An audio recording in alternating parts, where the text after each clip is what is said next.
Hello, welcome to the Cyber Notes Cast, our podcast by the cybersecurity company Senhasagura, and this content channel is dedicated to presenting the best articles taken from our blog. And today we're going to talk about password reuse, understand the risks of this practice. Was our content relevant to you? Then share it with someone also interested in the topic. Password reuse is one of the main reasons why passwords have been questioned as an effective measure to guarantee protection against intrusion into accounts and systems. This practice is extremely risky as it allows a malicious agent to have access to numerous accounts with a single string of characters, being able to steal confidential and valuable data, in addition to extorting a common user. This type of problem can be especially devastating for organizations, which deal with a variety of information every day and can respond to legal proceedings if they do not comply with legislation such as the LGPD, which determines how the personal data of their customers, employees, and suppliers should be handled. Check out some alarming statistics on password reuse. According to a survey carried out by Google, at least 65% of people have the habit of using the same password for different services. According to information provided by Microsoft, 44 million is the number of accounts vulnerable to hacking due to theft and compromise of passwords. 76% of millennials put their accounts at risk through password reuse, according to Security.org. The Verizon Data Breach Investigations report points out that password reuse is the reason behind 81% of hacking attacks. In this article, we show you what you need to know about password reuse. Our content covers the following topics. Why is the habit of reusing passwords so common? Password reuse. What is the problem with this practice? What are the most common types of password-related attacks? 3 tips for having strong passwords and managing them securely. Multi-factor authentication and 2-step verification. How important are they? Read it until the end. Why is the habit of reusing passwords so common? People daily connect to different websites, services, and social media that require passwords to access them. The main problem is that it is difficult to memorize dozens of passwords, especially complex ones, which are the most suitable for guaranteeing the cybersecurity of people and organizations. Thus, it is common for people to use the same password on all their accounts, or to make small changes to differentiate the codes to be used. But don't worry, in the next topics, we will bring solutions to this problem, such as password managers and multi-factor authentication. Password reuse. What is the problem with this practice? Password reuse is a risky practice for many reasons. Here are some problems caused by this habit. Multiple accounts can be compromised. Reusing passwords makes it possible for a malicious agent to hack into an account to have access to others belonging to the same user. And the more a password is reused, the greater the risk of having the credentials breached. In 2021, Facebook suffered a hack, which affected about 20% of its accounts, leaking data from 533 million people. This means that if your bank password is the same used on this social network, for example, it will also become vulnerable. It puts corporate accounts at risk. When an employee has no real sense of how much a cyber invasion can harm the company they work for and how password reuse is associated with it, the organization is at serious risk. This is because in addition to stealing personal data from this professional, malicious agents are able to gain access to the company's accounts, causing great inconvenience, losses, and compromising business continuity. For this reason, we always recommend that organizations promote cyber awareness among their employees and train them to deal with threats. One of the mandatory subjects in these pieces of training is precisely the risks involved in password reuse. Accounts become more vulnerable to brute force attacks and password cracking, and the more credentials a malicious actor has access to, the greater their power when it comes to brute force techniques. And with more and more people trying to protect their accounts with weak and repeated passwords, it has become easier for hackers to gain access through brute force. Also, with each intrusion, they expand their database, as they increasingly identify complex passwords they can use in future attacks. The consequences of phishing attacks are more severe. Phishing attacks are a means used by hackers to gain access to people's data.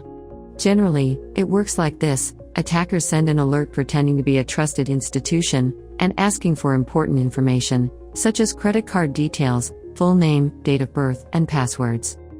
This message can come in several ways, including an email in which the user is instructed to access a fake website and enter the requested information. The victim can be instructed to update their data with the explanation that the account would have been accessed through a suspicious login, and follow the guidelines because trusts the institution associated with the message received.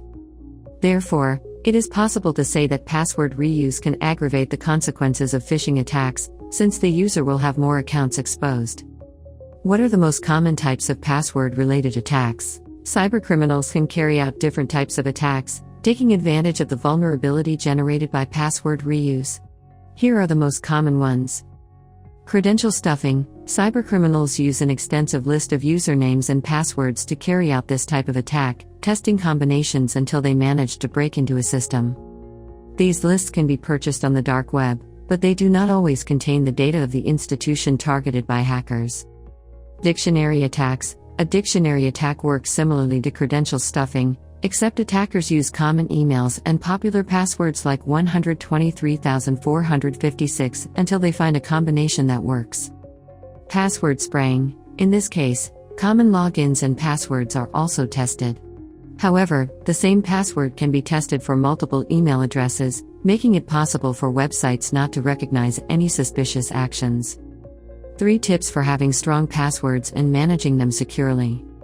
Now that you know the risks generated by password reuse, let's share 3 tips for having strong passwords and managing them securely. Use a password manager. Remembering multiple passwords is a burden for people. For this reason, we recommend using a password manager. This feature makes it possible to generate secure passwords and store them. Just create an account and a strong password that should protect all others. This manager can be installed on all your devices so that you can have access to your passwords no matter where you are. Best of all, with a password manager remembering your password for you, it is no longer necessary to use strings of easy-to-guess numbers or letters, making it harder for cybercriminals to succeed. If that still does not convince you, check out this data. According to a 2015 Dashlane survey, people maintain around 90 accounts online. However, we know it is unlikely someone would use 90 different email addresses to access their accounts. This means each user has between 5 and 10 email addresses associated with at least 9 accounts.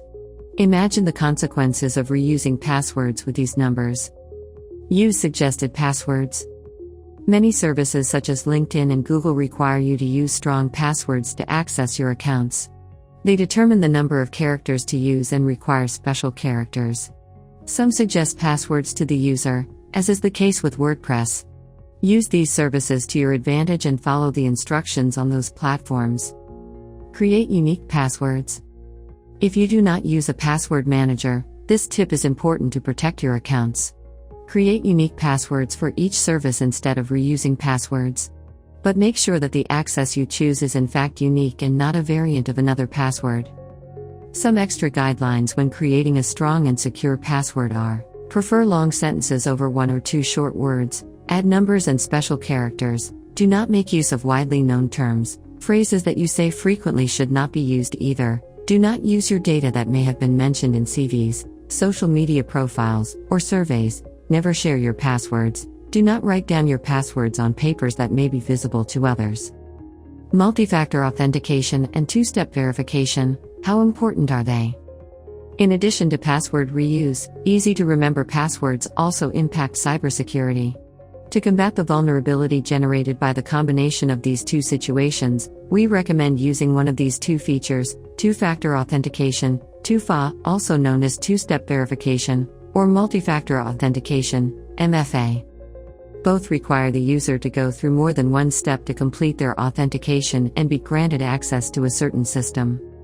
The difference between them is that the first requires the same method to be used more than once, such as a security code and a password, to data that the user knows. MFA, in turn, consists of a system that requires the use of at least 2 different identification factors to access an account. These are: knowledge factor, something the user knows, such as passwords and codes; possession factor, something they have access to, such as a token, and/or inheritance factor, something related to their physical features, such as voice recognition, facial recognition, or fingerprints, biometrics. In this Cyber Notes cast, you have understood the problems that password reuse can cause and how to avoid this kind of inconvenience. Share our Cyber Notes cast with someone else who might be interested in this topic. Thank you very much for listening. I look forward to seeing you in the next Cyber Notes cast.